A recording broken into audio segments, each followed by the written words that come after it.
Most people don't lose the game of life. They just never realize they're playing one. They wake up early, they work hard, they do what they were told would lead somewhere, and somehow they end up exactly where they started. Here's the uncomfortable truth. The rat race isn't something people fall into by accident. It's something they slowly accept. Not because they're lazy, not because they're stupid, but because the system is quiet about how it really works. From the outside, everything looks fine. A job, a paycheck, maybe a promotion every few years. But underneath, there's a constant feeling you can't quite name, that no matter how much effort you put in, you're still trading time for survival. Most people sense this early, in their 20s, sometimes even before that, but they push the feeling down, because questioning the path feels risky, and staying on it feels responsible. So they wait. They wait for raises. They wait for the right time. They wait for permission. And slowly, waiting becomes a habit. The rat race doesn't trap people with chains. It traps them with comfort. Predictable income, predictable routines, predictable ceilings. And once you accept predictability as safety, you stop asking dangerous questions. Questions like, why does working harder not make me freer? Why does my life feel smaller the more stable it becomes? That's where most people stop. Not because they can't escape, but because they never fully understand why they haven't. To understand why most people never escape the rat race, you have to stop looking at effort and start looking at structure. The system rewards consistency, not ownership, not leverage, consistency. If you show up every day, follow the rules, and stay in your lane, you'll be rewarded with survival. Not freedom, not control, just enough to keep going. From childhood, we're trained for this. Do well in school, get credentials, find a stable job. No one teaches you how money actually moves, or how value scales without your presence. So most people build lives where income is tied directly to hours. Miss a day, lose money. Stop working, everything stops. That's not a failure of discipline. It's a failure of design. The system doesn't ask, how can you create value once and benefit many times? It asks, how long can you keep running? And over time, this shapes identity. People stop seeing themselves as builders, or owners, or thinkers. They see themselves as employees first, humans second. Escaping the rat race isn't about working harder. Most people in the rat race already work incredibly hard. It's about understanding why effort alone doesn't compound, why some people move forward while others stay in place, even when they're more talented, even when they're more disciplined. And it starts with one realization most people never reach. The rat race isn't about low pay. It's about low leverage. What the rat race actually is. The rat race isn't chaos. That's the first thing most people get wrong. It's not frantic. It's not dramatic. It doesn't feel like failure. It feels normal. The rat race is a system where your income is capped by your time. Your expenses rise with your income, and your sense of progress is mostly cosmetic. You move, but you don't advance. From the inside, it feels like motion. From the outside, it's a loop. You're busy. You're tired. You're doing better than before, but the fundamental equation never changes. Time in, money out. The most dangerous part of the rat race is that it doesn't look like a trap. It looks like adulthood. Bills get paid. Vacations happen once or twice a year. There's food in the fridge. So the question never becomes, is this working? It becomes, how do I manage this better? And that's how the trap tightens, not through force, but through acceptance. Let's make this concrete. Imagine two people. Both earn $80,000 a year. Same city, same age, same intelligence. On paper, they look identical, but their lives feel very different. Person A works a standard job, Monday to Friday. Salary hits their account every 2 weeks. They upgraded their lifestyle as their income grew, because that's what you're supposed to do. A nicer apartment, a newer car, more dinners out. None of it feels irresponsible. It all feels earned. But every upgrade quietly raises the minimum amount of money required just to feel okay. Person B also earns $80,000, but only part of that comes from a job. The rest comes from something they own, a digital product, a small online business, equity in something that operates without them every hour. Same income, different structure, and structure is everything. The rat race isn't defined by how much you earn, it's defined by how fragile your income is. If person A stops working, income stops immediately. Rent doesn't pause. Car payments don't pause. Subscriptions don't pause. That creates a constant low-level pressure. Not panic, just pressure. Enough to keep you compliant, enough to keep you busy, enough to keep you from experimenting. This is what the rat race actually is. A life where your survival depends on continuous effort. Your rewards are capped, and your time is never truly yours. Not because you're failing, but because you're playing a game designed this way. And once you understand that, the real problem comes into focus. Why raises don't fix the problem? Most people think the solution to the rat race is simple. Just earn more. And to be fair, that advice isn't wrong, it's just incomplete. Raises feel like progress. You remember the email, the meeting, the number being said out loud. It feels like validation, like proof that you're moving forward. But here's what almost no one stops to examine. What actually changes after the raise? At first, nothing dramatic. You breathe a little easier. You maybe save a bit more, for a while.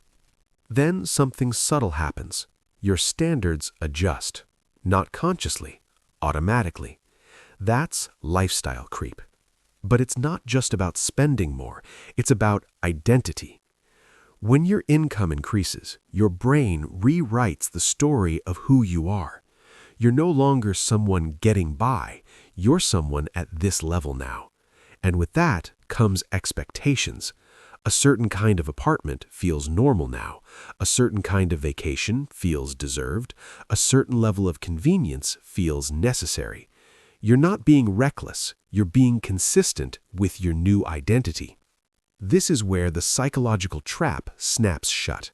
Because every upgrade isn't just an expense, it's a commitment to a higher burn rate, a higher monthly number you must hit forever. So when people say, I make more money but still feel stuck, they're not confused, they're accurately describing the system. Let's go back to the two people earning $80,000. Person A gets a raise to $95,000. On paper, that's a big win. In reality, rent quietly increases, the car gets upgraded, daily conveniences become non-negotiable. Now their lifestyle requires $90,000 just to function. The raise didn't create freedom, it increased dependence. This is why raises don't fix the rat race. They often deepen it, because the problem was never income alone, it was leverage. More income tied to time just means higher stakes. You're still running, just on a nicer track. And the most dangerous part, the system rewards this behavior. You're praised for upgrading, for making it, for keeping up, so you never question whether the upgrades are actually serving you. Meanwhile, your margin for error shrinks. You can't walk away. You can't pause. You can't take risks, because too many things depend on your next paycheck. This is why so many people feel anxious even at high incomes, not because they're ungrateful, but because they're overexposed. All their progress is reversible. One layoff, one health issue, one market shift, so they keep going, chasing the next raise, the next title, the next upgrade, not realizing they're not escaping the rat race, they're just making it more comfortable. And that leads to the realization most people never say out loud. Most people don't escape poverty, they upgrade it. Stability feels like safety. That's why it's so dangerous. When people imagine being trapped, they picture stress, chaos, barely surviving. But the most powerful trap doesn't feel like struggle. It feels like relief. A stable paycheck, predictable hours, a life that mostly works. Nothing hurts enough to demand change, and that's the problem. Stability doesn't ask for bravery, it asks for compliance. Show up, do what's expected, repeat. At first, stability feels like winning. You're no longer worried about rent, you can plan a few months ahead, you can say no to certain stresses, so your nervous system finally relaxes. And once your nervous system relaxes, your ambition quiets down, not because you've achieved everything you want, but because the discomfort that fueled change is gone. This is why comfort is the most expensive thing you'll ever buy. Not because it costs money, but because it costs momentum. Comfort slowly rewires your decision-making. You stop asking, what could this become, and start asking, how do I protect what I have? That shift is subtle, but it changes everything, because growth requires friction, and comfort removes it. This is why being moderately successful is often more dangerous than being broke. When you're broke, the pain is loud. You can't ignore it. Every bill is a signal. Every limitation is obvious. But when you're moderately successful, the pain whispers. You're not desperate enough to leap, not free enough to explore.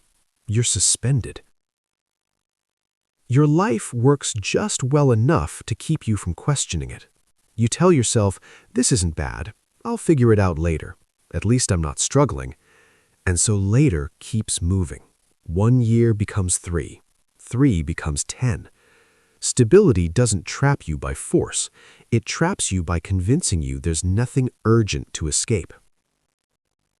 You don't feel stuck. You feel settled. And settled is far harder to walk away from, because walking away from pain feels logical.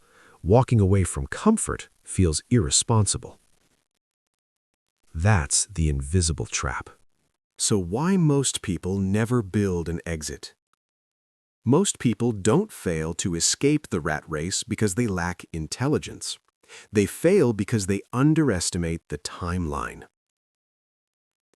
The idea of an exit sounds exciting in theory. A business, a product, an asset that grows while you sleep. It sounds like momentum. But the reality of building an exit looks very different, especially at the beginning. The first year isn't exciting. It's quiet. No applause, no validation, no clear signal you're on the right path. Just effort, followed by silence. You work after your job, early mornings, late nights. You give up comfort for uncertainty, and nothing seems to happen. This is where most people stop, not because they can't do it, but because nothing dramatic tells them to continue. The second year is harder in a different way, because by then the novelty is gone. You're not starting anymore. You're just continuing, still building, still refining, still showing up, while everyone else seems to be moving on with life.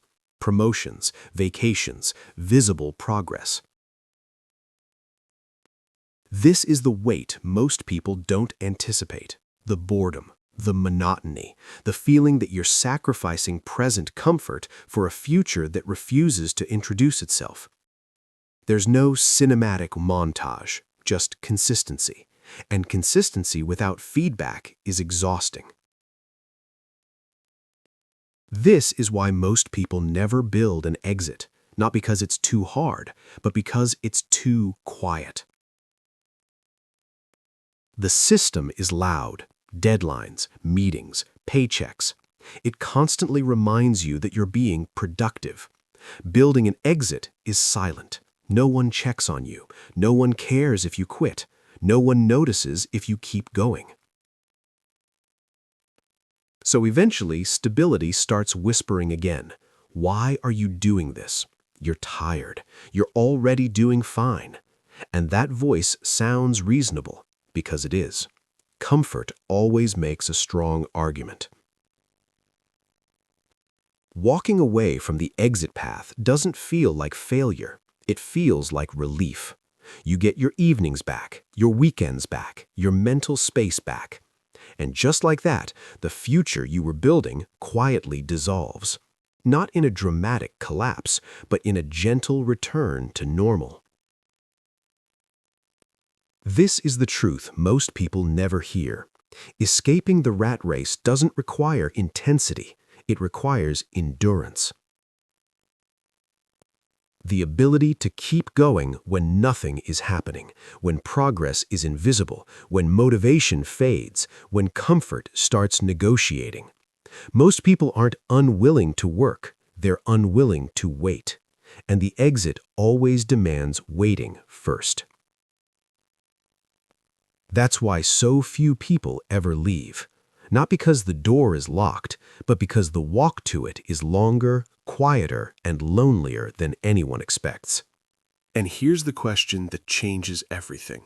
At some point, escaping the rat race stops being about tactics.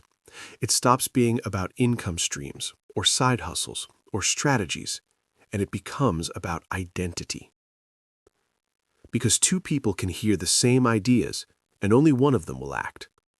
The difference isn't discipline, it's how they see themselves.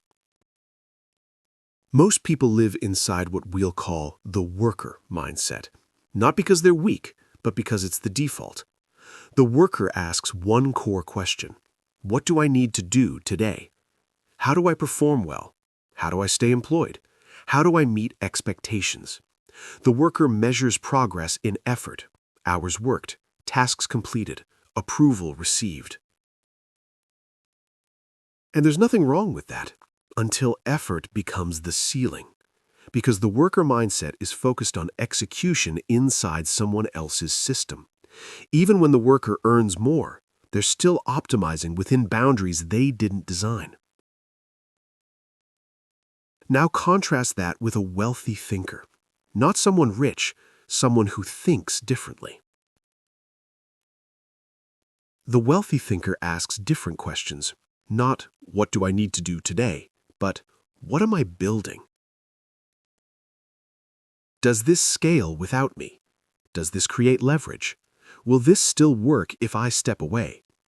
The worker trades time for money. The wealthy thinker trades decisions for systems. This is the identity shift most people never make, because it's uncomfortable.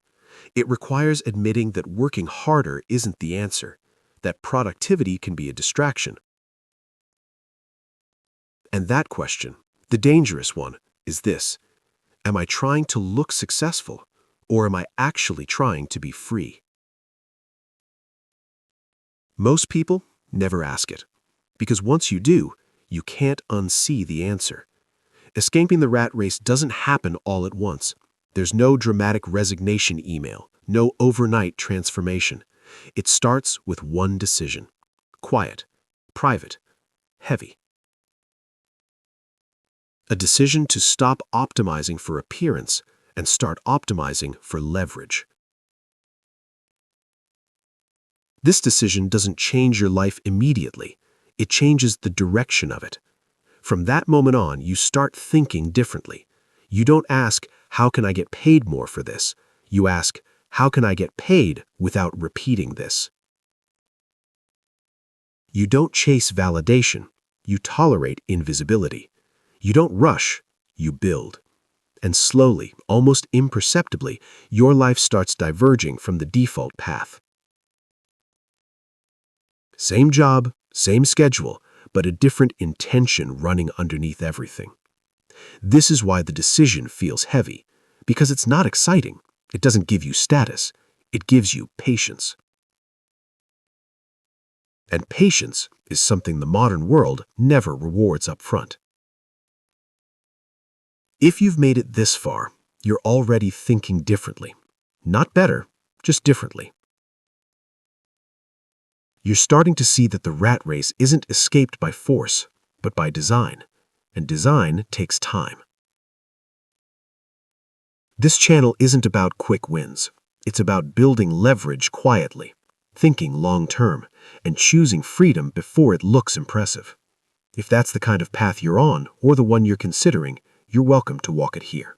No pressure, no urgency, just ideas worth sitting with. Because the goal was never to escape fast. It was to escape for good. The moment you stop trying to look successful, you start building real freedom.